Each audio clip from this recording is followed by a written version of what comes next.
नमस्कार, मैं हूं आपके साथ हर्षिता और आप देख रहे हैं बीबीसी इंडिया न्यूज। बढ़ते हैं आज की खबरों की ओर। इन दिनों ब्योहारी में जगह जगह कुकुरमुत्ते की तरह अवैध पॉलिथीन संचालित हो रही है, जिसे जिम्मेदार अधिकारियों का संरक्षण प्राप्त है। शायद ये कहना गलत नहीं होगा। ब्योहारी के लक्ष्मी नारायण मंदिर के पास स्थित शिवम पैथोलॉजी का संचालन अशोक तिवारी द्वारा पत्रकारिता की आंख में अधिकारियों पर दबाव बनाकर अवैध रूप से पैथोलॉजी का संचालन किया जा रहा है।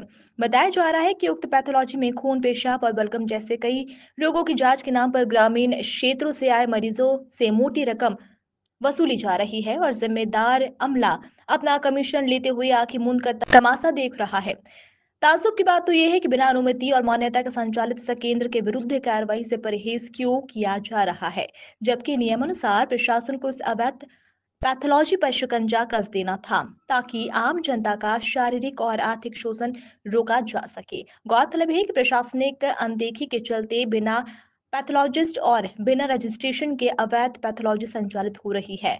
सूत्रों की माने तो इनके पास मेडिकल वेस्ट और प्रदूषण नियंत्रण बोर्ड का अनापत्ति प्रमाण पत्र भी नहीं है। इसके बावजूद स्वास्थ्य विभाग द्वारा इनके खिलाफ कोई कार्रवाई नहीं की जाती है। जिला स्वास्थ्य विभाग की माने तो यहाँ संचालित कोई भी पैथोलॉजी अभिलेखों में दर्ज नहीं है। कार्रवाई नहीं होने की वजह से अवैध लैब संचालन के हौसले इतने बढ़ गए हैं कि लैब में मरीजों का खुलेआम खून चूसा जा रहा है। नियमों की अनदेखी। जानकारों के मुताबिक पैथोलॉजी जांच की रिपोर्ट को प्रमाणित करने के लिए एमसीआई द्वारा पंजीकृत और पोस्ट ग्रेजुएट डिग्री धारक चिकित्सक को ही अधिकृत माना है। इसके साथ ही लैब में योग्यताधारी लैब टेक्नीशियन पदस्थ होना जरूरी है, जबकि ब्योहारी में नॉन पैथोलॉजिस्ट और झोलाछाप चिकित्सक कर्मी भी खून, पेशाब, खंगार का नमूना लेकर जांच का रिपोर्ट दे रहे हैं, जो गलत होने के साथ स्वास्थ्य अधिनियम का भी खुला उल्लंघन है। इसके पालन नहीं करने पर कैद और जुर्माने का प्रावधान है। प्रशिक्षित के हाथों बन रही रिपोर्ट। पैथोलॉजी के वे मापदंड का पालन नहीं किया जा रहा है, लिहाजा नमूना एकत्र करने से लेकर जांच रिपोर्ट जारी करने का काम अनाड़ियों के हाथों में ही है।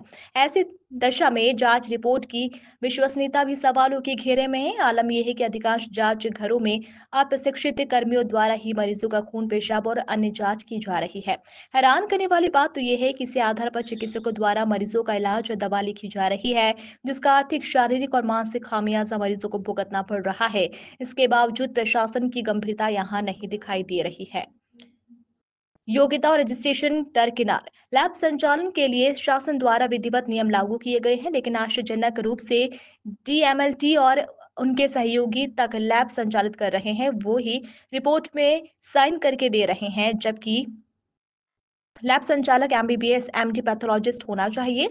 इतना ही नहीं, अवैध तरीके से संचालित हो रहे लैबों के पास ना ही नियमानुसार पॉल्यूशन बोर्ड का रजिस्ट्रेशन है और ना ही पंजीकृत मेडिकल वेस्ट फर्म का पंजीयन है। इनका कहना है आपके द्वारा जानकारी दी गई है कि जिले से टीम भेजकर जांच कर कार्रवाई की जाएगी। डॉक्टर राजेश मिश्रा, मुख्य चिकित्सा अधिकारी। संवाददाता संजय सिंह की रिपोर्ट।